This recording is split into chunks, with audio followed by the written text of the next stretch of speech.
Do you think processing is a privilege? Yeah.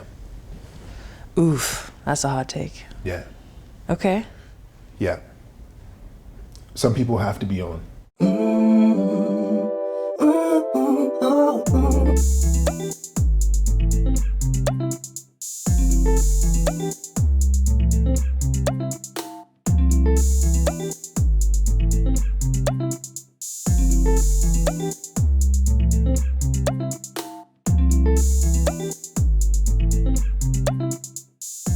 Welcome back to the stand, y'all. We're doing it a little differently tonight. As you can see, the set has changed. We're outside, We as are Pam outside. would say. You're not wrong. We're outside. Yep. And we're gonna get into a few different things tonight. But first, how are you doing? I'm good. This is really, it's giving. It's really giving. You know, we got Davina and we got Paul behind. Yeah. You know, doing the thing. I'm excited because I feel like whenever this comes out, it's going to be over episode 10. And so I'm excited to see how we evolve. Yeah, we should mention, obviously, Dr. G, the powerhouse, is not in the building with us tonight. She's got to make it to a ferry, and then she's flying out for the weekend. So the official episode 10 will be Launched at at a different time. a different time. Yeah. But we still wanted to get something out. Yeah. And also test, going on a little field trip. Truth. Shout out to John, who couldn't be here. Shout out to the volunteers. And thank you, Paul, for making Thank you, it Paul. work. Okay. So yeah, you good? I am good. I think like times are crazy right now. Yes, sir. On like, yeah, the socials are wilding out. Yeah. And sometimes what I've been noticing is that there's a lot of people on social media Yeah. who are coming out of the woodworks, Yeah. have all of a sudden become self-proclaimed social justice warriors that, you know, and it's just really What's the term? social justice warriors. No, the other one that you used. The Collectivism. boom. I hadn't heard that before. We can get real academic with that.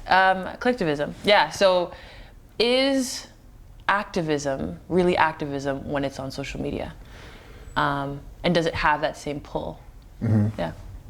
Well, I think if I'm thinking about the digital world, there is the benefit of reach. Fair.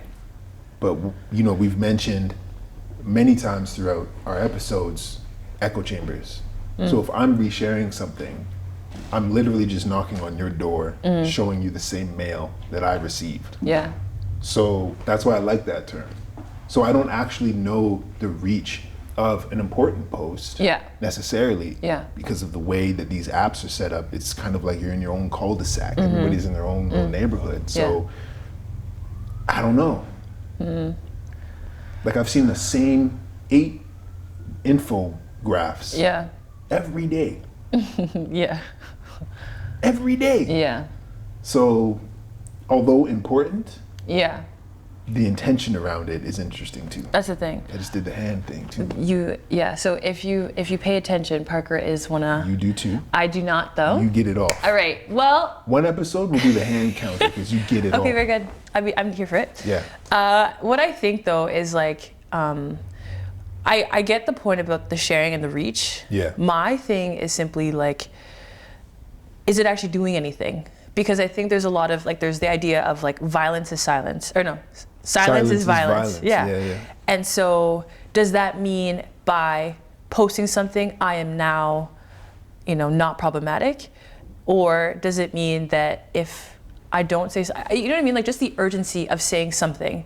Yeah. You know, sometimes you see organizations coming out of the woodworks to like say a stance or talk about something when really they've never, there's nothing. What was that question you remember? Yeah. So I had an interview and one of the questions I asked was, what is your global response when things happen? So when a critical incident happens, like what we have going on in the Middle East or what's going on in Australia, every organization seems to have some kind of response forward facing. They'll say something like, we don't stand with, we believe in this, we have diverse, blah, blah, blah. But internally, how are you looking after your colleagues, your employees, your leaders? What are the systems that you have in place in terms of care? What is your global response? And, you know, we talk about a lot, I think, about what is it, performativity? How are you authentically caring for people and not just putting it out there? Yeah. And then saying job done. Yeah. Yeah. It's similar to like, even on social media, you'll see people taking videos of themselves, giving to people who are outside, or who are unhoused, and like, people who are outside, like club goers or something like that. No. Y'all need jackets? No, but you know what I mean though? Like I think it's something about our relationship with being, is that the dog? Might be the dog. We got a dog in here. We got a dog. Rudy. Okay. Yeah, I just think that there's something about our relationship with being watched, and how that interacts with our behaviors. And, you know, how do we show up when we're not being watched? And I think that's kind of speaking to like the relational component of that, of like whether or not we are doing this because we care about it, beyond like, oh, I'm posting it, therefore you're about this, you know? Yeah. I remember one of the first rallies, because you did two, and I had never seen so many BLM photos, and then everybody did the black squares, and then all of a sudden people were getting mad, like Black Panther tattoos, like literal, like it was a lot. Yeah, there was a lot. And they go up in the window, but just much like social media, after a few months they go down. Yes. And I'm like, whoa, what are we doing to actually create change within like a social justice framework? What do you think about that though? Like, when it was like, a lot of the things that was coming out with Ukraine, or like back in the day, a few like years ago when it was like in Paris, like there's always these waves of these posts, What do I think? Yeah. I think we've grown up very quickly with technology, and we don't know what we're doing. That's what I think. And you talked about in one of the previous episodes, how are we, something along the lines of, you were talking about the quality of a relationship digitally, and I'm paraphrasing, but I think it's difficult for people to, one, show up because we're behind a screen. Yeah. So there's that separation, but also there's so much information and vicarious trauma and that we have access to now, that I don't think we really know what to do with it. No. And there is a little bit of like a bystander effect or mob mentality in the digital world. If you talk about collectivism, it's like, well, I see Pamphinette dropping this. I gotta do it. I gotta do it. I may have a parasocial relationship with Pamphinette. If she's doing it, I gotta do it. And then boom, boom, boom, we're in an echo chamber. We all agree. Yeah. And I do think there is a use for that that kind of digital interaction, because you're getting good information out there. Or misinformation. That's we'll get to it. We'll get to it big time. Yeah. But I guess what we're kind of getting at is, how are you applying it to your life outside of the phone, off screen? Yeah. Yeah. I don't know. It's, I don't know. It kind of like, it stresses me out, because when we talk about echo chambers, and they're quite traumatizing information that you kind of get, it's like oversaturated. Like I was looking, like, I think it was like a few days ago, I was like swiping, it was like, things happening in the Middle East, swipe, swipe, swipe, food, swipe, swipe, swipe, a baby, more babies, then black love, then you go, trauma, and then shoes. And I'm like, hey, yo, like, what? Let me ask you something. It's true. I was just talking about this with a group of guys I was working with, of, before we started the workshop, we did a check-in, and so many people were affected by what they were seeing online, or they have friends in these intense situations, have close proximity to it, but they felt kind of hopeless because they're seeing it through their phone. But my question to them was, how do you start your day? Like, how quickly do you pick up your phone in the morning and turn on social media? I've been practicing and trying to just, one, I don't even sleep with the phone in the room. I put it in a different room, volume up loud, so when I can get up, I'm a heavy sleeper. But in the morning, I don't do social media for an hour. I can't. Wow. Because it's, like you just said, Dog. True. Dog. War. Literally though. Political veto. Yeah. Legislation. Yeah. Racism. Racing. That's my algorithm. NBA, highlights, baby, dog, war. Like, over my teeth. Just getting boxed by like, oh, Jeff. Yo, what am I supposed to do with this? Yeah. What can I do? I'm hopeless. I know. I don't know. So how quickly, I feel like we should keep each other accountable and for real. And try not to engage our phones for that first hour and a bit. Or even, they have limits. I definitely, here's the thing. That's my issue. I do have limits and I still go over. But like, here's the thing. I did hear about like, Jill Payne, shout out to you. She was talking about like, and also rest is resistance. Oh yeah. And talking about, oh my goodness. There we go. Talking about how we don't know how to rest. Mm-hmm. And the reason why we don't know how to rest is because we're like, wake up, phone, everything is digital, right? And so in this book by Trisha Hershey, you should get the book or get an audiobook, was talking about how like there's different forms of meditation, prayer, starting the day off with prayer, or daydreaming. Mm-hmm. I like that part, and I think when it came to, like when I was listening to this, like it was quite a radical perspective in the sense that like when we think of rest, it's the conventional napping or sleeping, and that is part of it. But I think what was so interesting to me was like taking time for yourself, not being interfered with. Like the disruption of thought is oftentimes what we get from the social media. And I think that that's the point of it. The algorithms, the pop-ups, the gratification. Hooks. Yeah, right? You get that like dopamine fix when you it's get a dopamine that, lottery, know? So you get that, and then as soon as it's over, you're having to sit with yourself and like maybe unpacking what you just saw, and you're like, I don't know how to. But we're you go not. back. Exactly. Yeah. We're not. I can think of a few significant posts that I still think of where I'm like, I wish I didn't see that, and there's nothing that I can do about that. I know. Like that. I know. It felt like when I was, I'll never forget it. I was little. I must have been, I don't know. I was young. And I had this little black and white TV in my room with the antenna, and I had it on a milk crate. Don't do that. Look. I mean, it's intergenerational talk. Go ahead. Yo. Go ahead. Okay. Anyways, it's not safe to talk around you at all. Listen, go ahead. Anyways, I'll never forget. It was the holidays, and they usually play war movies, specifically World War II. Okay. And it was Saving Private Ryan, and it was the intro to Saving Private Ryan. Now I love that film. I do. I think it's important, but not at 8. I remember seeing it. I was like, I was transfixed, much like you would be with a phone. Yeah.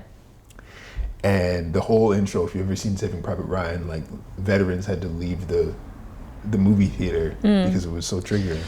And so I'm a little kid, I see this, and I immediately turn off the TV after the intro, and I get up, and I walk outside, see my pops. I was like, I just saw something. He's like, first off, why are you watching TV right now? You're supposed to be in bed. And I was like, you ever seen Saving Private Ryan? And my guy was just like, oh, God. I know. But that was on like TV. Yeah. And so I feel like we've been desensitized. So now our at least my tolerance for some of this really traumatic things, like my capacity's changed, my tolerance has changed. And that interests me. Yeah. It's kind of like, do you think there's any room for censorship? Because like if there's any way, like to censor, like, if you're on TikTok, for example, like the algorithms are wired to whatever you're watching. Do you think that there's room for these like platforms to then like, prevent certain things to be shown? You know what I mean? So apparently, and y'all can correct me if I'm wrong, but I believe that there are teams of people behind the scenes who are constantly filtering what's being posted online, and we actually don't see some of the most horrible things online because these people are filtering. However, I've been told that there are, I don't know if they're lawsuits, but cases of employees just being so traumatized from what they've seen because their job is to filter these things. Again, hearsay, do your Googles, I'll do mine, but that. So then with that, it's also very interesting to see what isn't filtered. You know, like when I think about, you know, with the, you know, BLM resurgence, like we saw public executions of Black bodies. Oh my days. You know, and what we're seeing right now of Black and brown bodies in today's, like what's going on today. So it's interesting to me that there is these censorship mediums through these platforms, and still certain things is easily digestible for us to get. Man, you know, a lynching is not easily digestible. Well, but like you swipe and then it's just like a share. I'm seeing that on people's stories. It's just a share. Like I'm trying to get, you know, I'm having brunch, you know, having my latte, chai latte. As you do. Bap, bap, bap. Oh, you know. There goes my day. Right? And I'm supposed to close it and then like be on. Like even in that, there's a lot of nuance to how these things affect us, you know, like, you know, and I don't know if we're necessarily in a position where we can withdraw fully away from what's going on. We can. Because once you see it, you can't unsee it, and then you have a choice. And I think there is a knee-jerk reaction to, well, I'm going to repost, or I'm going to try to engage, because I may feel hopeless, or I don't know what to do. But if you're in a constant state of dysregulation, and you're constantly engaging with this stuff, like Amy Goodwin, Democracy Now!, I don't know how she could just sit there, not even blink, and just read off the teleprompter and keep it on. I'm sitting there like, you are superhuman. I saw something wild on Instagram and I'm shook, and you are just all right. And maybe because it goes somewhere. It goes somewhere. The thing is, even though, and this is through injury, I'm telling y'all. Like physical injury? Physical, like literally, like you may feel like a lot of these traumatic things that are happening, you know, you're able to compartmentalize it, you know, kind of like what you say, like the wet cloth, right? It's building up, blah, blah, blah. It goes somewhere. Oh, yeah. It always goes somewhere. And I think that's like the difficulties of a lot of these things is that, you know, we feel like we can compartmentalize what's happening, close it, and keep it pushing, but that goes somewhere.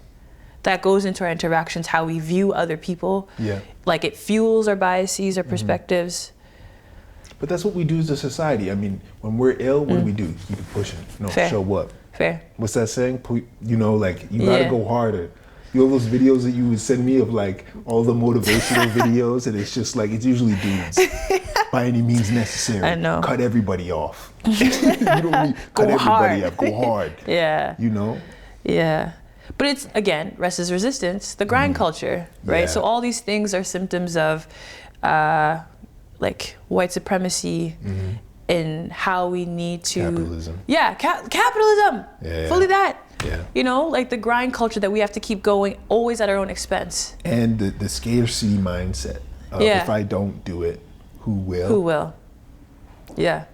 That gets me. Yeah. You know what I mean? Yeah. One ticket to burnout, please. I'd like to. Yikes. You know what I mean? One thing I heard last time, it was in the book actually. Man, I'm in it. You really I'm really in it. Audiobook? Huh? You have the... Yeah. I'm in it. And one thing that was really interesting was they were talking about a young, one of the author's son who went to school and he really needed to go to the bathroom. And she was talking about how we, even at a young age, are taught to ignore our bodies. Yeah. You know, like, I need to go to the bathroom. And, you know, it's simple as like, okay, you have to wait, whatever. But like, even the practice of like, things are coming up for us in our bodies and we are just like wired to ignore it.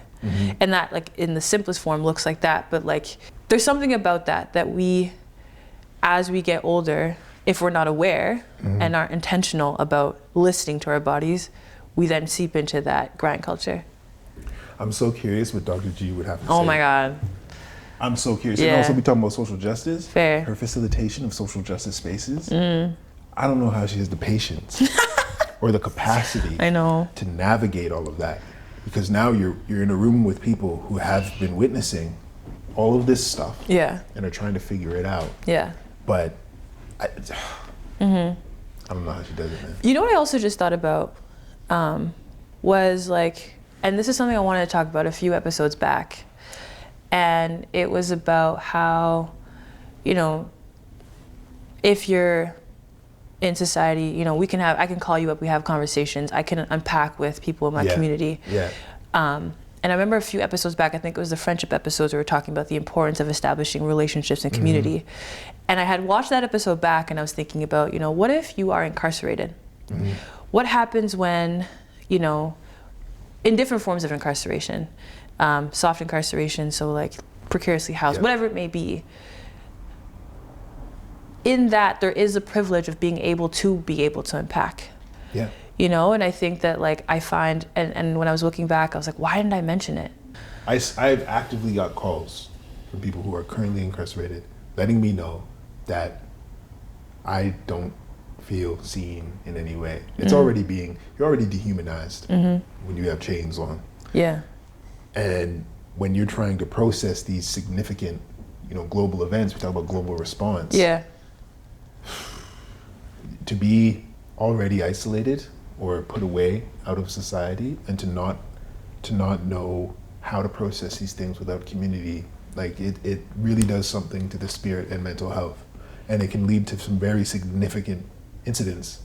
And I also think in schools, that's why I asked that question when I had that interview about global response. Mm-hmm. If you don't feel supported and these things keep happening to people who look like you, you know, we see what can happen for people and their mental health. Do you think processing is a privilege? Yeah. Oof, that's a hot take. Yeah. Okay. Yeah. Some people have to be on. You're a parent, you're, I don't know, it is, because that means you have time. And that's why I like that book though, Rest is Resistance. She talked about almost forcing rest into the schedule and taking the risk of reclaiming that time. Yeah. I don't know what guided her to that, well, she did talk about the loss and that, but to actually step off the ledge and take that risk, I don't think people think of themselves holistically enough to allow themselves to take that risk. And so I do think it is a privilege, but I think it's something that you're owed, and we're not taught that. Yeah. So tough. Yeah, I agree. I don't know if I agree. I don't know how to you're take. You're on all the time. I know. For example, I know. Look at your schedule. For example, the reason why she was able to get to that was that she really, you know, she looked at her father. Yep. And how, you know, essentially grind culture killed him. And I think she also really reflected on her ancestors, who were descendants, were like slaves. And she was saying that like, my ancestors fought for freedom. And here I am in chains in a different way. And so I think that, yes, I don't know if we see ourselves holistically. I also don't know if we know our own histories. We absolutely don't. And I think that, like, for example, in one of some of the facilitation we do, one of the questions we ask is like, do you know your grandmother's name on your mother's side? And the reason why we ask these questions, like two grandmothers back, like just like two. Name or history? Name, like so name, 2 generations back. Got it. Oftentimes, you know, the father's side, because typically the last name passes forward. And so it's to emphasize, you know, number one, sexism, and the fact that her story is never really a part of his story. That was I felt it. I was like, you're gonna cook me. Okay. But I think with that, it was just kind of like really loudly emphasized that we can't ignore us fully, and it may be a privilege to process, but I think it's a right that we can have access to ourselves. It is a right. Yeah. I saw the helicopter. Oh, we gotta wrap it up soon. Like that. Like these episodes go by so fast. You're not wrong. Every time. Well, what's good though is that now we'll be able to kind of build off. Right. You know? The themes. We talk about, Yeah. you know, obviously everything is woven in. These themes are woven into each episode. Yeah. But it's nice to actually sit in it. I agree. And kind of discuss it for this special episode. Do you have anything else you'd want to share before we close out? No, I'm just thinking really deeply about Dr. G and how she just kills it when we wrap it up. And I know. She's smooth. She's so smooth. Dr. G, we hope you have a safe trip as well. Hikey, yeah. Pam, this was dope. This was good. It was dope. Yeah. It's not bad. It was good. Shout out to the studio and Christy, Daniel for letting us crash. And shout out to Rudy as well. I don't have much else to add. I just hope that everybody with us takes a little bit of a break from social media when you can. And I think it is hard when you have family and people in specific situations where you want to stay tuned. But I also think it's important to look after yourself too, you know, mind and heart. So thanks again for another episode. Pam, you're a real one. I know we'll have more to talk about. The episode continues after these episodes, by the way. Like, it doesn't stop. Yeah. So. And if you're on all the socials, make sure you follow us on Instagram, a YouTube, a Facebook. Yeah, pretty much. Is that Spotify? Spotify. Boom. Oh, yes. Anyways. And anywhere you get your podcasts. Can't ignore me. Take care, y'all. Yay.